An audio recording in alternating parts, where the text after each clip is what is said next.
اور حضرت عائشہ رضی اللہ تعالیٰ عنہ سے ہی شعب الایمان کے اندر ایک اور روایت بھی مروی ہے۔ اختصار کے پیش نظر ہم آپ کے سامنے ان کو بیان نہیں کرتے۔ اس کے بعد رسول اللہ صلی اللہ علیہ وسلم سے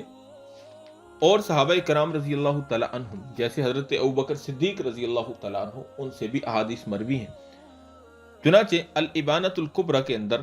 ایک روایت حضرت ابوبکر صدیق رضی اللہ تعالیٰ عنہ سے مروی ہے، جس کے الفاظ کچھ یوں ہیں: ان النبی صلی اللہ علیہ وسلم قال ان اللہ عز وجل ينزل الى السماء الدنيا في ليلة النصف من شعبان فيغفر فيها لكل بشر ما خلا كافرا او رجلا في قلبه شحناء وفي رواية اخرى الا رجلا مشركا او في قلبه شحناء، جس کا ترجمہ یہ ہے کہ نبی کریم صلی اللہ علیہ وسلم نے ارشاد فرمایا کہ اللہ عز و جل شعبان کے مہینے کی نصف رات میں آسمان دنیا پر اپنی شان کے مطابق نزول فرماتے ہیں، پھر اس رات میں ہر انسان کی مغفرت کا فیصلہ فرماتے ہیں سوائے کافر یا اس آدمی کے جس کے دل میں بغض ہو، اور دوسری روایت میں ہے کہ سوائے مشرک کے یا جس کے دل میں بغض ہو۔ اسی طرح حضرت ابوبکر صدیق رضی اللہ تعالیٰ عنہ کی ایک روایت کے آخر میں یہ الفاظ بھی ہیں: فَيَغْفِرُ لِكُلِّ مُؤْمِنٍ إِلَّا الْعَاقَّ وَالْمُشَاحِنَ۔ یہ شعب الایمان للبیہقی کی روایت ہے، جس کا مطلب یہ ہے کہ پھر ہر مومن کی مغفرت فرما دی جاتی ہے سوائے والدین کے نافرمان کے اور کینہ ور کے، کینہ ور یعنی دل میں دشمنی رکھنے والے کے۔ اسی طرح حضرت عبداللہ بن عمر بن عاص رضی اللہ تعالی عنہ سے مسند احمد بن حنبل کے اندر ایک روایت ہے، جس کے الفاظ کچھ یوں ہیں: ان رسول اللہ صلی اللہ علیہ وسلم قال يطلع الله عز وجل الى خلقه ليلة النصف من شعبان فيغفر لعباده الا لاثنين مشاحن وقاتل نفس۔ حضرت عبداللہ بن عمر فرماتے ہیں کہ رسول اللہ صلی اللہ علیہ وسلم نے فرمایا اللہ جل شانہ شعبان کی 15ویں رات میں اپنی مخلوق کی طرف خصوصی نظر رحمت کے ساتھ متوجہ ہوتے ہیں اور اپنے بندوں کی مغفرت فرما دیتے ہیں سوائے دو شخصوں کے، ایک تو کینہ ور اور دوسرے کسی کو ناحق قتل کرنے والا۔ ایک اور روایت حضرت معاذ بن جبل رضی اللہ تعالی عنہ سے مروی ہے، جس کے الفاظ کچھ یوں ہیں: یطلع اللہ الی خلقہ فی لیلۃ النصف من شعبان فیغفر لجمیع خلقہ الا لمشرک او مشاحن۔ یہ صحیح ابن حبان کی روایت ہے، جس کا ترجمہ یہ ہے کہ رسول اللہ صلی اللہ علیہ وسلم نے فرمایا کہ 15ویں شعبان کی رات میں اللہ پاک اپنی مخلوق کی طرف خصوصی رحمت کی نظر فرماتے ہیں اور اپنے سب بندوں کی مغفرت فرما دیتے ہیں سوائے مشرک اور بغض رکھنے والے کے۔ اسی مضمون کی روایت حضرت ابو موسیٰ اشعری رضی اللہ تعالی عنہ سے ابن ماجہ کے اندر منقول ہے۔ اسی طرح حضرت ابو ثعلبہ خشنی رضی اللہ تعالی عنہ سے ایک روایت شعب الایمان کے اندر منقول ہے، جس کے الفاظ کچھ یوں ہیں: اذا کان لیلۃ النصف من شعبان اطلع اللہ الی خلقہ فیغفر لمؤمن ویملی للکافرین ویدع اہل الحقد بحقدہم حتی یدعو۔ اس کا ترجمہ یہ ہے کہ رسول اللہ صلی اللہ علیہ وسلم نے فرمایا کہ جب شعبان کی 15ویں رات ہوتی ہے تو اللہ تعالیٰ جل شانہ اپنی مخلوق کی طرف نظر رحمت فرماتے ہیں، پھر مومن کی مغفرت فرما دیتے ہیں اور کافروں کو کفر سے توبہ کر کے ایمان قبول کرنے تک مہلت دے دیتے ہیں اور کینہ وروں کو ان کے کینہ کی وجہ سے چھوڑ دیتے ہیں جب تک کہ وہ کینہ نہ چھوڑ دیں۔ اسی طرح مسند بزار کے اندر حضرت ابو ہریرہ رضی اللہ تعالیٰ عنہ سے بھی ایک روایت منقول ہے۔ مسند بزار کے اندر ہی حضرت عوف بن مالک رضی اللہ تعالیٰ عنہ کی بھی ایک روایت ہے، اور اسی طرح حضرت کثیر بن مرہ حضرمی رحمۃ اللہ تعالیٰ علیہ کی ایک روایت ہے، جس میں انہوں نے یہی مضمون بیان کیا ہے جس کو شعب الایمان والے نے ذکر کیا۔ اسی طرح ایک اور روایت کے اندر حضرت مکحول تابعی رضی اللہ رحمۃ اللہ تعالیٰ علیہ وہ فرماتے ہیں کہ ان اللہ یطلع علی اہل الارض فی النصف من شعبان فیغفر لهم الا لرجلین الا کافر او مشاحن۔ اس کو بھی شعب الایمان للبیہقی کے اندر امام بیہقی رحمۃ اللہ تعالیٰ علیہ نے نقل کیا۔ اسی طرح حضرت عثمان بن ابی العاص رضی اللہ تعالیٰ عنہ سے نبی کریم صلی اللہ علیہ وسلم کا ارشاد مروی ہے، جس کے الفاظ کچھ یوں ہیں: اذا کان لیلۃ النصف من شعبان نادى مناد هل من مستغفر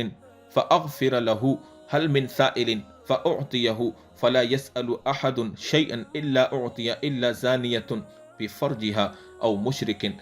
جس کا ترجمہ یوں ہے، جب شعبان کی 15ویں رات ہوتی ہے تو اللہ تعالیٰ جل شانہ کی طرف سے ایک پکارنے والا پکارتا ہے کہ کیا کوئی مغفرت کا طالب ہے کہ میں اس کی مغفرت کروں،